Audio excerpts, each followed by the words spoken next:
Cecilia's hands trembled as she zipped the last suitcase shut. 3 years. 3 years of feeling invisible in a marriage that looked perfect from the outside. She glanced at the clock.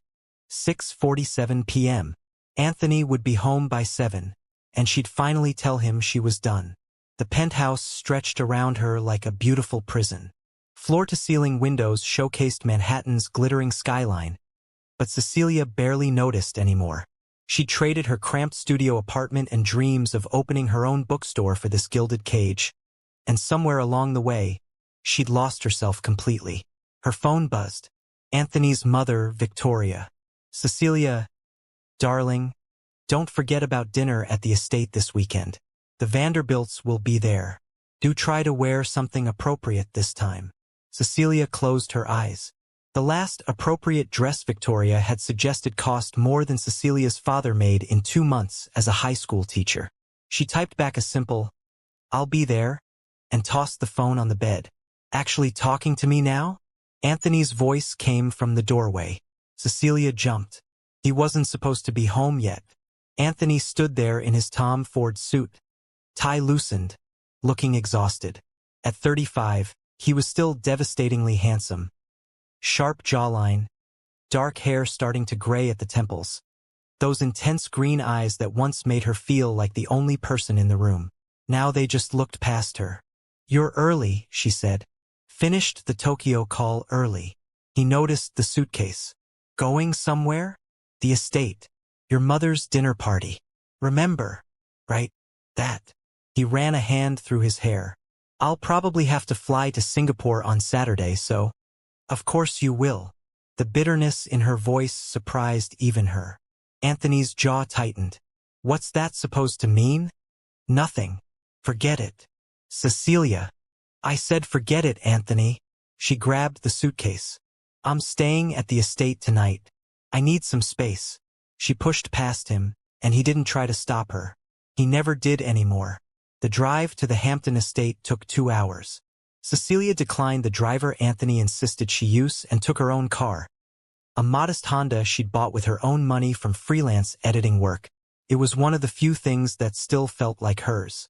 Victoria's estate loomed ahead, all old money and manicured lawns. Cecelia had grown up in a loving but modest home in Philadelphia. Her parents had worked hard to send her to Columbia, where she'd met Anthony at a charity book drive.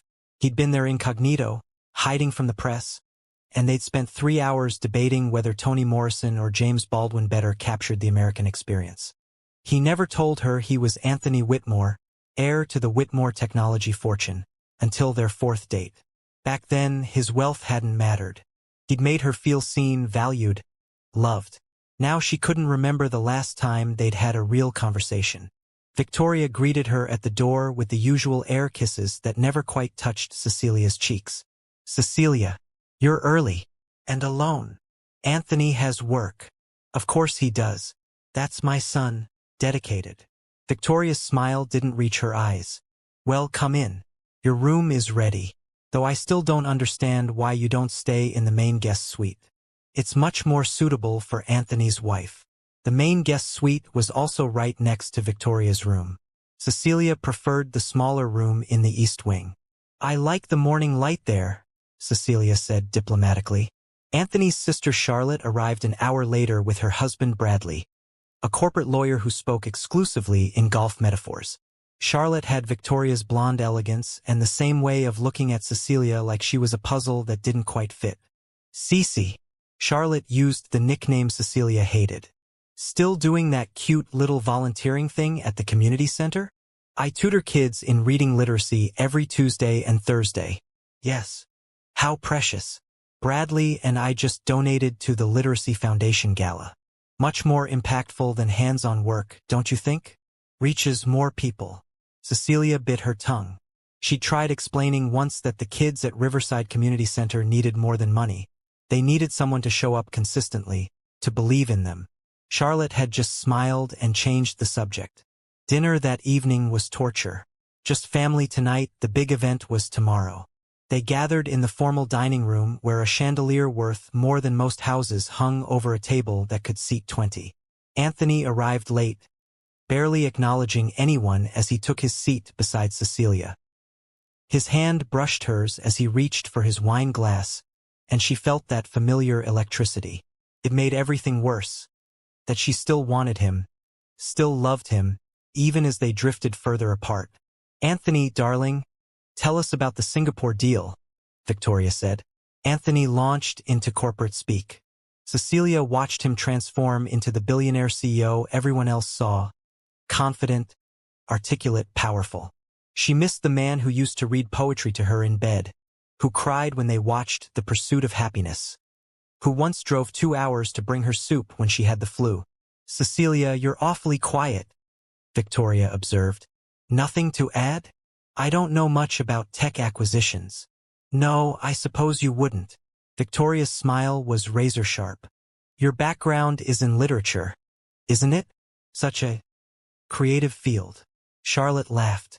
"Remember when Cece suggested Anthony invest in independent bookstores? That was adorable." Heat crept up Cecilia's neck. She'd made that suggestion 2 years ago, a passion project close to her heart. Anthony had dismissed it in a board meeting, saying it wasn't scalable. She'd never forgotten the humiliation. "Actually," Anthony said quietly, "we ended up funding a literacy program based on that conversation. It's operating in 15 cities now." Cecilia's head snapped toward him. He'd never told her that. "Oh, well, that's nice," Victoria said dismissively. "Though I wish you'd focus more on the foundation gala. We need Cecelia to chair the auction this year. It would be good for her to actually contribute something meaningful." Something inside Cecelia snapped. "Excuse me, I need some air." She stood abruptly, her chair scraping loudly. Anthony reached for her arm, but she pulled away and walked out. The terrace overlooked the ocean. Cecelia gripped the railing, breathing hard. Tears burned her eyes, but she refused to let them fall. She'd cried enough over this marriage. "I know you hate when I do this, but if you'd like to see more stories like this, please hit that subscribe button. And drop a comment below telling me, have you ever felt invisible in a relationship? Let's talk about it." Footsteps approached. "Anthony." "Don't," she said without turning around. "Just don't. My mother was out of line. Your mother is always out of line, and you never say anything. I just defended you in there. One comment, Anthony. One comment in 3 years." She finally turned to face him. "Do you know what it's like? Sitting at that table, being talked down to, dismissed, treated like I'm some gold digger who trapped you. Nobody thinks that. Everyone thinks that. Your mother, your sister, your entire social circle. And you know what the worst part is? You let them." Anthony's face flushed. "That's not fair. I've always supported you." "Supported me? Anthony, you're never here. When's the last time we had dinner together? Just us." He opened his mouth, then closed it. They both knew he couldn't remember. "I volunteer with kids who come from nothing," Cecelia continued, her voice breaking. "Kids who remind me where I came from. And you know what they ask me? They ask why I look so sad. 12-year-olds can see it, but you can't." "Cecelia, I can't do this anymore." The words tumbled out before she could stop them. "I want a divorce." The silence stretched between them like an ocean. Anthony's face went pale. "You don't mean that." "I do. I'm done being invisible. I'm done being tolerated instead of loved. I'm done, Anthony." She walked past him, back into the house. She needed to be alone, to think, to figure out what came next. She grabbed her phone from the charging station in the hallway and started toward her room. Then she heard voices from the sitting room. The door was ajar. "Well, that was certainly dramatic." Victoria's voice dripped with disdain.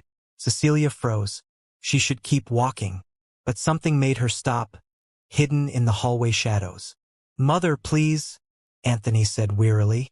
"Please what? Please pretend that girl belongs in this family? She doesn't, Anthony. She never did." Charlotte chimed in. "I mean, she's nice enough, I suppose. But come on, Anthony. You could have married Stephanie Rothschild. Or Alicia Chin. Women who understand our world, our responsibilities. Instead, you married some girl you met at a book drive. Some girl who trapped him, Victoria added. Let's be honest about what this was. She saw an opportunity. That's enough. Anthony's voice was sharp, but they continued. Is it though? Charlotte pressed. Look at her tonight. She can barely handle a simple family dinner. Can you imagine her managing the foundation when you take over as chairman?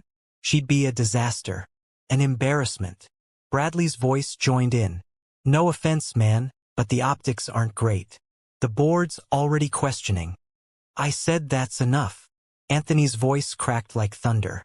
Silence fell. Cecilia's heart pounded so hard she thought they might hear it.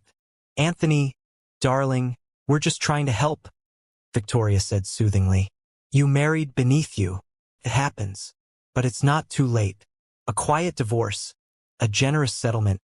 Everyone moves on. Shut up. All of you, just shut up.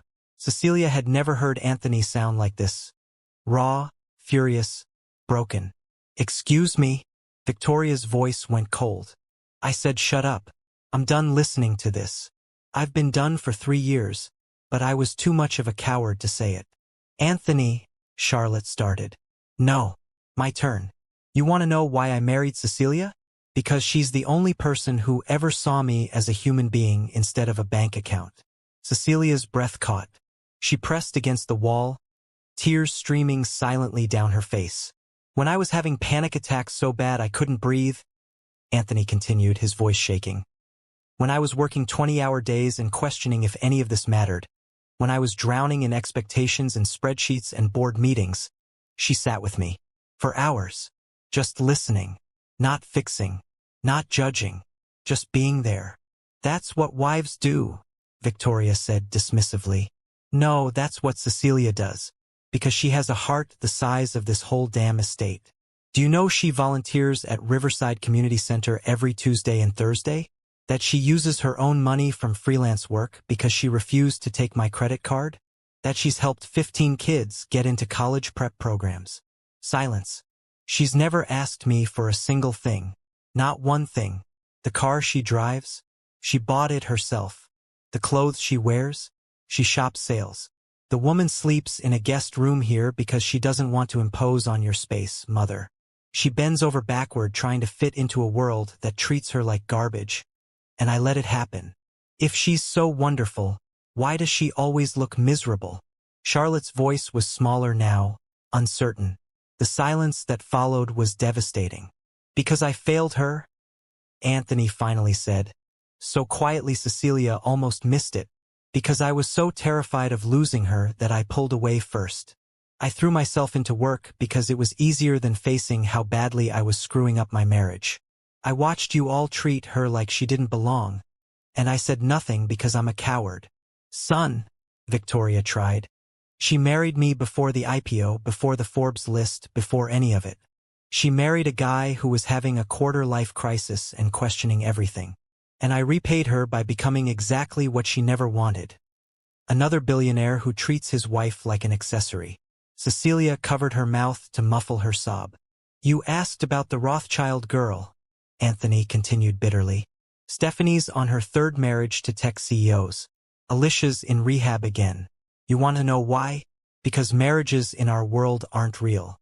They're mergers, contracts. But Cecelia? She's real. She's the realest thing in my entire life. And I've been pushing her away because I didn't think I deserved her. That's ridiculous, Victoria snapped. You're a Whitmore. You deserve. I deserve nothing. Cecelia deserves everything. She deserves a husband who comes home for dinner. Who remembers that she likes her coffee with oat milk and cinnamon. Who notices when she's hurting. Who stands up to his family when they disrespect her. And I've been none of those things. Charlotte's voice was uncertain now. Anthony, if you love her so much, why are things so bad between you? Because I don't know how to do this. Anthony's voice cracked completely. Dad was never home. You raised me to be a CEO, mother, not a husband. I don't know how to be what she needs. And now I think it's too late. I think I've already lost her. Cecelia couldn't breathe. 3 years of assumptions, of building walls, of believing she was alone, and he'd been drowning too. Well, Victoria said stiffly after a long pause. If you feel so strongly, perhaps you should tell her these things instead of us. I've tried. I don't think she wants to hear it anymore. I think she's done with me. And honestly, I don't blame her. Cecelia wiped her tears and steadied herself. Her hands shook as she walked to the sitting room door and pushed it open. For pairs of eyes snapped to her. Victoria looked mortified. Charlotte's face flushed red. Bradley suddenly found his shoes fascinating. And Anthony. Anthony looked at her like a drowning man who just spotted shore. How long have you been standing there? Victoria asked tightly. Long enough. Cecilia's voice was stronger than she felt. Her eyes never left Anthony. Can we talk? Alone? Anthony stood so fast he nearly knocked over his chair. Yes, please. They walked out to the terrace together. The same spot where she told him she wanted a divorce less than an hour ago. The ocean stretched endlessly before them, dark and unknowable. I meant what I said, Anthony started. Every word. I know. Cecilia's voice trembled. I heard. How much did you hear? All of it. She turned to face him fully. Anthony, I was going to ask you for a divorce this weekend. His face crumbled. I know. I could feel you slipping away. I just didn't know how to hold on. You want to know the real reason I volunteer at Riverside? Cecelia asked. Because those kids who look like me, who come from neighborhoods like where I grew up, they remind me of who I was before all this. Before the penthouse and the galas and the feeling like I have to be someone I'm not. You never have to be anyone but yourself. Not for me. Don't I though? She laughed bitterly. Anthony, I grew up sharing a bedroom with my sister in a 3-bedroom row house. My dad teaches public school. My mom's a nurse. Your mother's ring cost more than my parents' house. How am I supposed to not feel like I'm playing pretend? You're not playing pretend. You belong. Where? Where do I belong? Anthony? Not in your mother's world. Not at those galas where everyone whispers about how you married down. Not in board meetings where I'm just the wife who doesn't understand business. Then we'll make our own world. He stepped closer, his voice desperate. We'll leave. Take that sabbatical I've been postponing for 5 years. 6 months, just us. No company, no family, no expectations. We'll figure out who we are without all this noise. And then what? We come back and everything's the same. No, everything changes. I change. I'll set boundaries with my family. I'll be home for dinner. I'll actually show up for our marriage instead of hiding in spreadsheets. His voice broke. Cecelia, I'll do whatever it takes. Just don't give up on us. Please. She wanted to believe him. God. She wanted to believe him so badly it hurt. But 3 years of disappointment had built walls too high to tear down with promises. How do I know you mean it? How do I know this isn't just panic, because I said the word divorce? Anthony reached into his pocket and pulled out his phone. Right there, on the terrace, he pulled up his email and typed quickly. Then he showed her the screen. It was an email to his entire executive team. Effective immediately. I'm taking a 6-month leave of absence. Marcus will serve as interim CEO. All urgent matters should go through him. I'll be unreachable. Anthony, you haven't sent it, she whispered, because I need to know if there's something worth saving. His finger hovered over the send button. Is there, Cecelia? Is there still an us to fight for? Cecelia thought about the man she'd married. The one who cried during Pixar movies. Who left her notes in library books. Who once rented out an entire bookstore after hours so they could browse in peace. She'd loved him so completely it terrified her. And she thought about the 12-year-olds at Riverside who asked why she looked sad. About her best friend who told her, "You deserve someone who fights for you." About 3 years of feeling invisible. I don't know, she said honestly. I don't know if we can fix this. Then let's find out. He hit send. The email whooshed into the void. Within seconds, his phone started buzzing with responses, calls, texts. Anthony silenced it and dropped the phone on a patio chair. There. No more running. No more hiding behind work. I'm here. Fully here. For the first time in 3 years. I'm choosing you over everything else. One grand gesture doesn't fix everything, Anthony. I know. That's why I'm giving us 6 months. No phones. No interruptions. Just time to remember why we fell in love. He took her hands and she let him. Cecelia, that day at the book drive, you were shelving books by color instead of author, and I told you that was blasphemy. You said beauty matters too. Do you remember what you said next? She did. I said you could organize by author and I'd organize by color, and we'd meet in the middle. We forgot to meet in the middle. I stayed in my world, you stayed in yours, and the distance kept growing. But I remember every conversation we had that day. Every laugh. Every time you pushed back on my opinions. You didn't care that I was Anthony Whitmore. You just cared about books and beauty and finding ways to bring reading to underprivileged kids.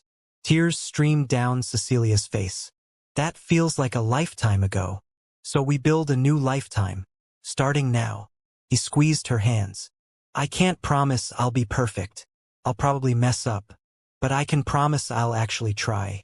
And I'll keep trying every single day for the rest of our lives if you'll let me.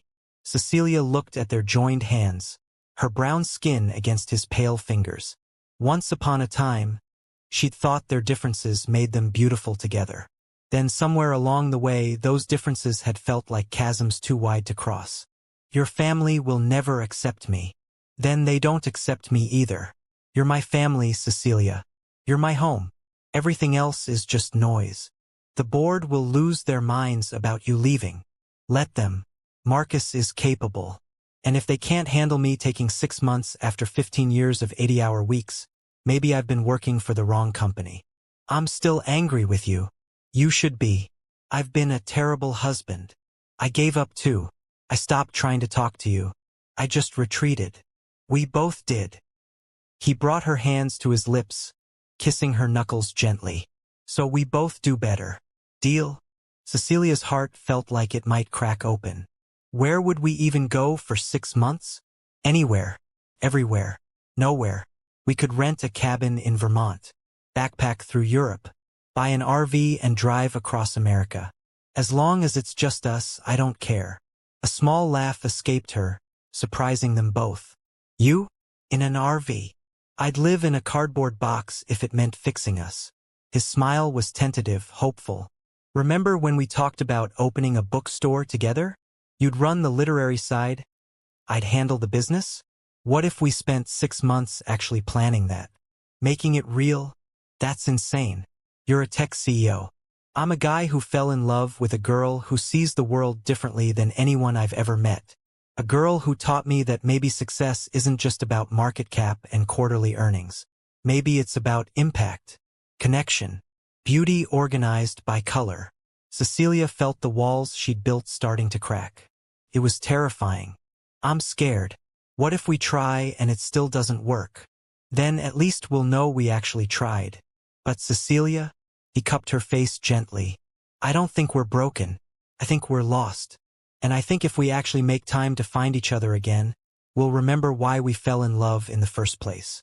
She leaned into his touch, the first real physical contact they'd had in months. You really sent that email.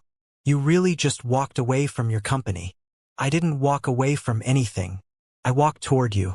There's a difference. And somehow, impossibly, Cecelia felt hope unfurling in her chest. Small and fragile, but real. Okay. Okay, we'll try.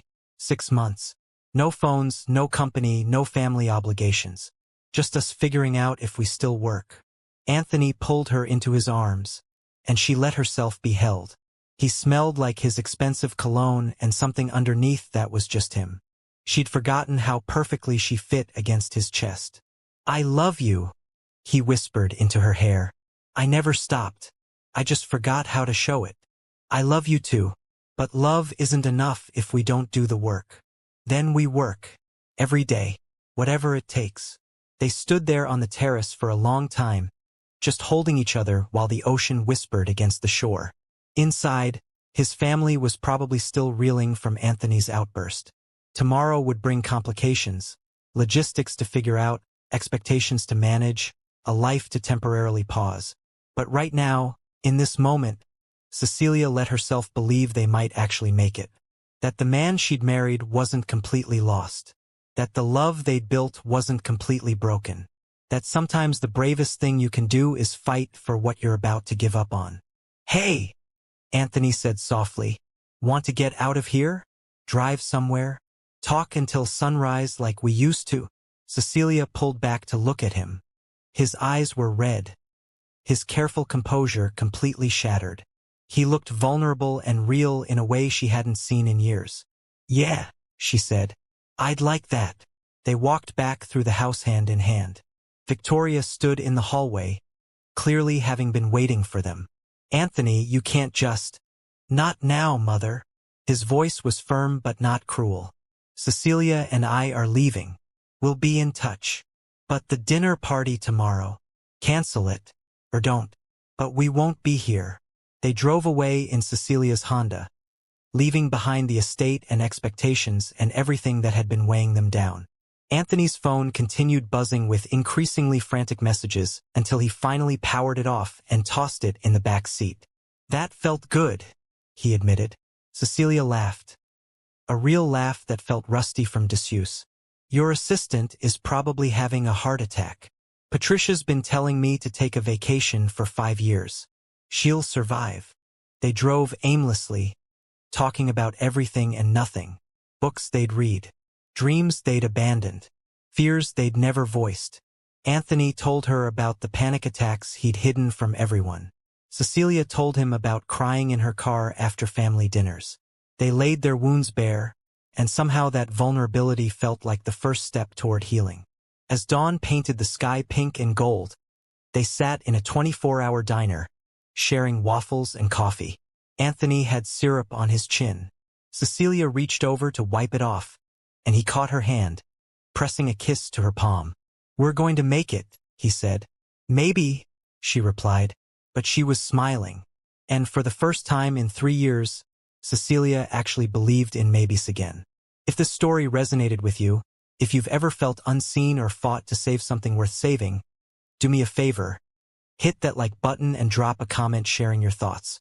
Have you ever had to fight for a relationship? How did it turn out? And don't forget to subscribe for more stories about love, loss, and finding your way back home. Because sometimes the ending isn't an ending at all. It's just a new beginning.